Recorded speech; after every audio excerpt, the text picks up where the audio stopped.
warahmatullahi wabarakatuh. Selamat pagi, salam sejahtera untuk kita semua.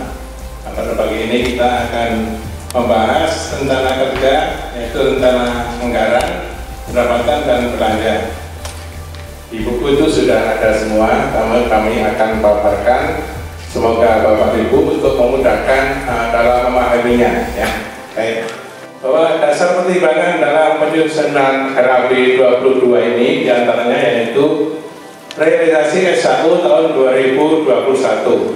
Itu kalau diperkirakan sampai akhir Desember nanti itu mencapai kurang lebih 13,sekian M.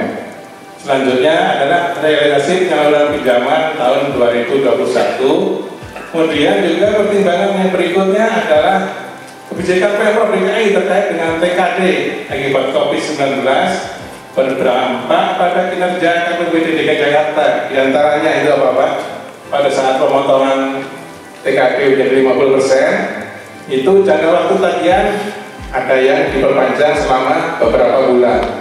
Itu akibatnya terjadi ada saldo piutang yang tertunda karena dipanjangkan umurnya. Selanjutnya juga prediksi pertumbuhan ekonomi DKI Jakarta itu yang berdampak pada APBD DKI Jakarta, karena APBD DKI Jakarta adalah kaitannya dengan TKD. TKD adalah sumber penghasilan KPBD lewat potongan anggota. Nah, atas dasar pertimbangan itu semua, maka angka penyaluran pinjaman mengalami kenaikan kurang lebih 40%, ya, 39,9%. Biaya operasional disesuaikan dengan harga pasar. Kemudian juga menyesuaikan biaya RAT, studi banding, biaya pegawai, dan lain-lain. Rencana SAU tahun 2022 itu diprediksi mengalami kenaikan hampir 5%. Program kerja untuk tahun 2022 ini kita bagi menjadi 5 program, yaitu pertama bidang organisasi dan manajemen. Itu ada 14 program. Kemudian juga bidang sekretariatan ada 7 program, bidang keanggotaan ada 11 program, bidang usaha ada 9 program, bidang permodalan ada 7 program. Program organisasi dan manajemen akan kembali melakukan kegiatan yang tertunda, yang itu tertunda karena pandemi sehingga dapat dilaksanakan, yaitu pendidikan anggota yang jalan pensiun itu belum sempat dilaksanakan, ya Bapak Ibu. Kemudian juga studi banding, atau lebih konkretnya jalan-jalan, ya. Kalau nanti disetujui mungkin ini kalau sudah tidak pandemi, Bapak Ibu mungkin bisa jalan-jalan ke luar negeri atau kemana yang dipilih terserah Bapak Ibu, atau ke Turki atau kemana, silakan nanti tergantung kesepakatan, ya. Kemudian juga asosiasi ke unit-unit ini akan dilanjutkan lagi yang sempat tertunda karena PPKM. Kemudian kita bahas satu persatu, yaitu bidang organisasi dan manajemen. Kita ada 5 program baru, semuanya ada 15. Yang 5 baru, 10 itu lanjutan. Kenapa dilanjutkan? Karena kita pandang masih eksis dan masih bagus untuk dilanjutkan. Di antara 5 yang baru itu tersebut adalah diantaranya itu melaksanakan pemilihan pengurus baru periode 2022-2026 melalui formatur, itu nanti di bulan Februari 2022. Kemudian juga pengukuhan pengurus dan pengawas periode 22-26, memberikan penghargaan untuk pengurus, menyusun rencana kerja jangka panjang. Ini tugas pengurus baru nanti di awal tahun itu menyusun program kerja selama 5 tahun.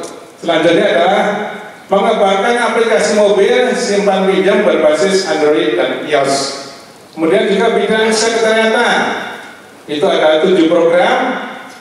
1 diantaranya program baru, yaitu menerapkan peraturan perusahaan, di mana suatu lembaga yang mempekerjakan lebih dari 10 orang itu harus mempunyai peraturan perusahaan atau peraturan pegawai. Itu peraturan dari Dinas Tenaga Kerja, contohnya ke atas adalah Undang-Undang Tenaga Kerja. Selanjutnya ini program lanjutan semua. Kemudian bidang keanggotaan, 3 program baru, semuanya ada 11, yang 8 lanjutan. 1 yang baru yaitu memberikan THR dari 500 menjadi 600 setelah pajak Ya, jadi ada kenaikan 100. Kalau studi banding untuk anggota dengan kriteria tertentu tadi yang saya sebutkan, tadi studi banding yang beberapa atau jalan-jalan yang beberapa tahun terakhir tidak dilaksanakan karena pandemi. Insya Allah nanti terserah kesepakatan mau kemana ini nanti. Juga memberikan cenderamata pada anggota baru. Jadi anggota baru di samping pengurusnya yang atau yang membawa diberikan imbalan kurang lebih 150.000. Anggota yang masuk pun diberikan cenderamata. Kalau nggak salah berupa tumbler. Kemudian juga bidang usaha. Ada 9 program kerja, 2 diantara yang baru yaitu meningkatkan pelaporan pinjaman dari 150 menjadi 200, ya Bapak Ibu. Kemudian juga meningkatkan penjualan sembako secara aplikasi. Bidang permodalan 7 program kerja, ini lanjutan semua. Nah, ini kondisi keuangan kita untuk tahun 2022 itu di buku ada cash flow.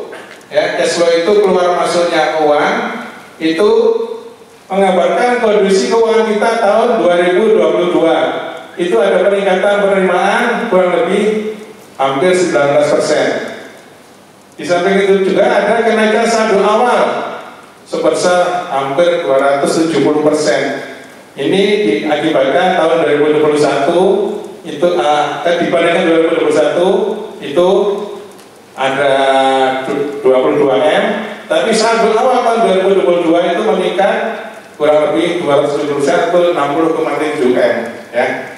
Nah, ini proyeksi SAU.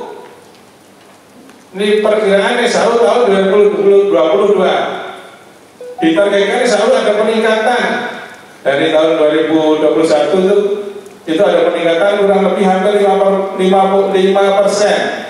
Yaitu tahun 2021 itu 12 atau hampir 13, tahun 22 itu 13,7M. Jadi kalau presentasi kurang lebih ada 5M. Pendapatan juga ada peningkatan sekitar hampir 8%, yaitu 21 itu 42,78, tahun 22 itu 46,13M. Biaya-biaya jelas ada peningkatan. Nanti peningkatannya ini untuk apa aja kami jelaskan. Tahun 2021 itu 29, ini ada kenaikan kurang lebih sekitar 3M atau 9,1%. Seolah-olah ini pendapatan cuma 7,8, biayanya 9,1, seolah-olah rugi Bu ya. Padahal pengalinya kan beda. Ini sekian persen dari 42, ini 91% dari 29. Jadi tetap masih lebih tinggi ya, 7,8 ya. Jadi nggak rugi, masih ada untuk 13-an. Biaya yang meningkatnya cukup besar, antara lain itu adalah peningkatan jumlah maupun nilai hadiah bagi yang pensiun. Jadi untuk tahun 2022 itu ada yang pensiun itu meningkat menjadi 600 orang. Hadiahnya pun ditingkatkan. Kemudian juga pemberi souvenir, payung dan handphone bagi pengurus unit yang hadir. Ini udah diterima belum Pak Warno? Oh, belum. Ini kapan diterimanya? Oh, di RAT nanti ya, ini nanti yang hadir akan dapat handphone dan souvenir payung. Kemudian grand prize-nya meningkat dan lain-lain seperti biasanya. Telepon serta RAT-nya juga meningkat ya. Oke, ya lanjut. Kemudian juga biaya yang meningkatnya cukup tajam, yaitu cetakan. Ini untuk mencetak kalender meja yang lebih banyak. Karena kalender meja itu jelas biayanya lebih besar dari kalender kantor. Kemudian juga rapat-rapat. Ini untuk meningkatkan koordinasi dengan Bank DKI. Ini cukup besar kenaikannya karena kita ada saldo piutang yang tertunggak akibat yang dipanjangkan umurnya tadi pada saat TKD dipotong. Jadi kita akan cek penyelesaian piutang tertunggak itu dengan Bank DKI. Kemudian juga ada penyesuaian honorar pembina dan penyesuaian struktur atau gaji karyawan. Ini hanya penyesuaian aja naiknya, bukan karena naik yang signifikan, tapi kalau di Disnaker mungkin baru lebih tahu ini ada upah sundulan karena UMP-nya naik walaupun cuma sedikit ya. Ini orang Disnaker lebih tahu barangkali. Kemudian juga ada promosi dan rekrutmen untuk beri hadiah pada anggota baru tadi disebutkan.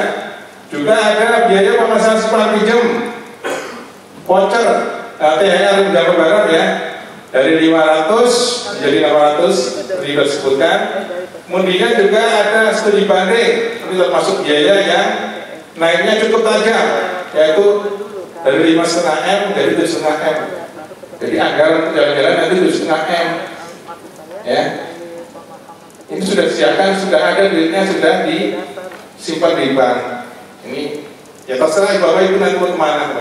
Kemudian juga kita anggota menjelang pensiun, biasanya 1,5 M kita tingkatkan menjadi 2 M karena banyak yang pensiun. Bapak Ibu, mari saya bawakan di tanggapan anggota itu ada yang minta honor gaji karyawan itu atau dan gaji pengurus diminimalisir. Nah, seperti apa sih sebenarnya struktur gaji karyawan atau struktur biaya totalnya itu? Berapa persen gaji pegawai itu atau karyawan dari total biayanya? Jadi di rencana 2022 itu, kalian garis pasangan muka ya, itu ada total biaya kurang lebih 32,7 M ya. Untuk apa aja sih ini? Ya, biaya sebesar ini. Satu di antara gaji pengurus, pengawas, dan pegawai. Ini kurang lebih 33 orang. Itu 4,sekian M. Itu kalau di persentase Bu, dari total itu cuma 14,8%. Ya. Kemudian juga ada untuk operasional. Itu 9,sekian M. Ada operasional. Nah, ini kalau di persentase ini kurang lebih 28%. Ini untuk beli ATK, listrik, telepon, internet, dan lain-lain ini jumlahnya segini. Kemudian yang paling besarnya apa sih? Ini untuk anggota, dikembalikan pada anggota. Apa itu?